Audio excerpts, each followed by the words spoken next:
I wander, but you are lost. Ready! Let's go!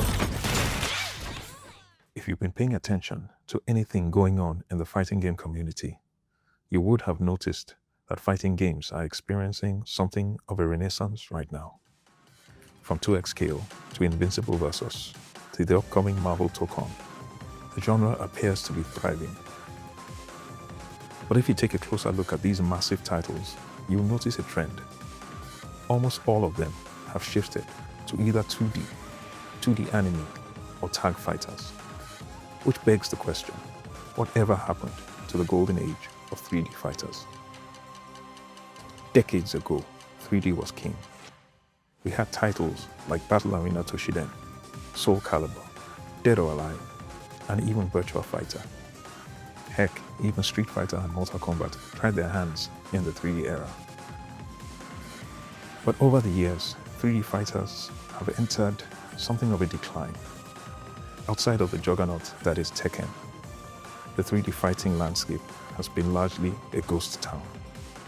The last major non-Tekken 3D fighter we got, excluding Masters, was Soul Calibur 6, way back in 2018. And unfortunately, its competitive run was pretty short-lived. However, if recent developments are anything to go by, it appears that things are about to change.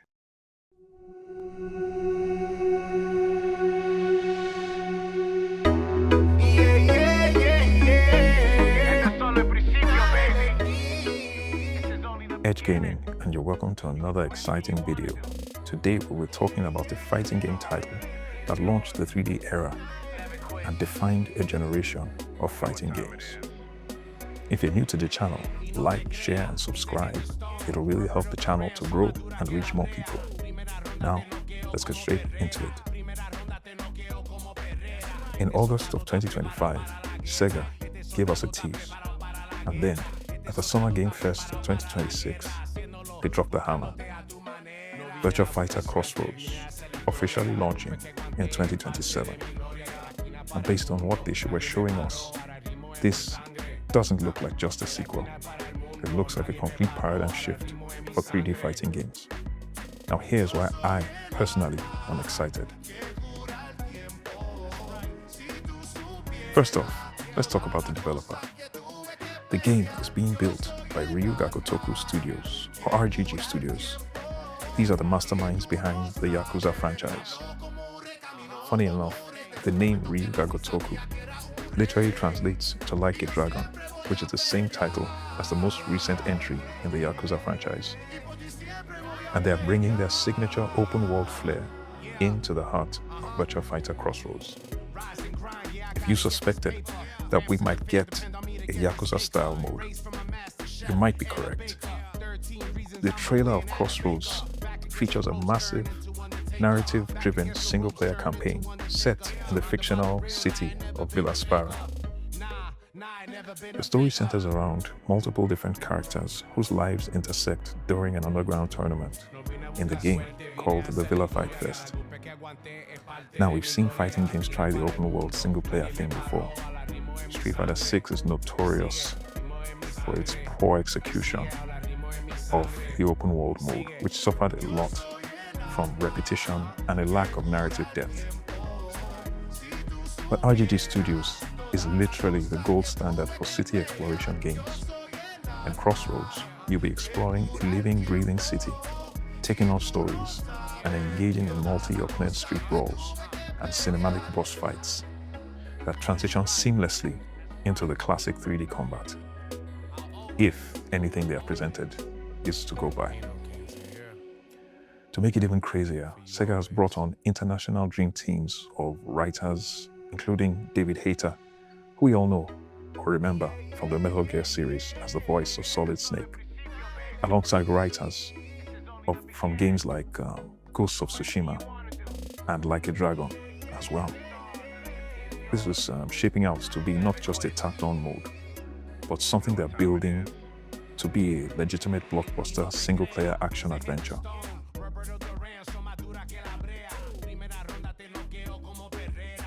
Now, let's talk about the gameplay. Over the years, Virtua Fighter has had a reputation for being notoriously difficult to get into. It is legendary for its incredible high skill ceiling, precise frame data, complex mind games, and difficult execution.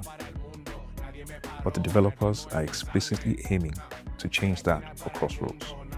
Producer Eiichiro Yamada has stated that they are focusing heavily on ease of accessibility. They're honoring Virtua Fighter's roots by keeping the classic, elegant 3-button control layout, punch, kick, and guard, while completely streamlining the mechanics so that new players don't feel overwhelmed. Now this can sound scary for many fighting game vets, because in recent times, changes in execution, inputs, gameplay mechanics, and accessibility has raised issues in legacy titles like Street Fighter 6 and Tekken 8. While they've promised that the strategic depth and signature mind games are fully intact, we can only wait to see the final product.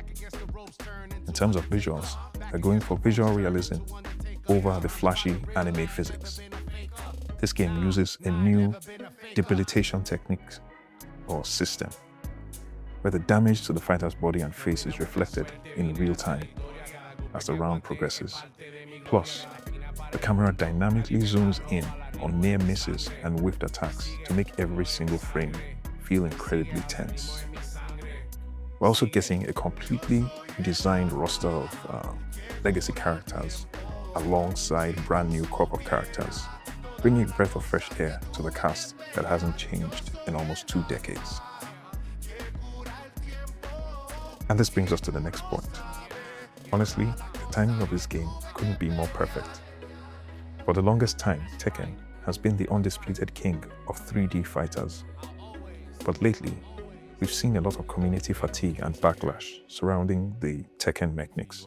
Things like the aggressive, overbearing heat system and character balance have caused many players to either leave the game or yearn for an alternative. And that might just be what Sega is bringing to the table with Crossroads.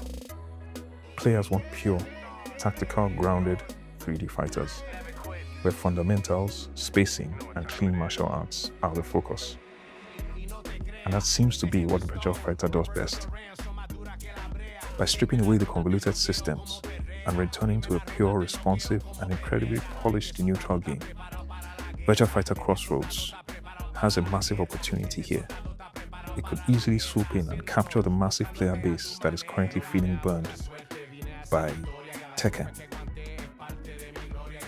Ultimately, Virtua Fighter Crossroads feels like the fighting game fans have been begging for. It's got the single-player pedigree of RGG Studios, a renewed focus on recruiting new players, and a grounded, brutal aesthetic that sets it apart from every other 3D fighting game on the market. We have to wait until 2027 to get our hands on it though. But it seems like the hype train is officially leaving the station. But what do you guys think? Is RGG the right studio to handle this legendary franchise? Are you excited for the story mode that actually has some budget behind it? Or are you just pumped for the one-on-one battles? If you stayed till the end of the video, let me know your thoughts in the comments down below. And don't forget to hit that subscribe button, smash the like button if you enjoyed the video, and I'll see you on the next one.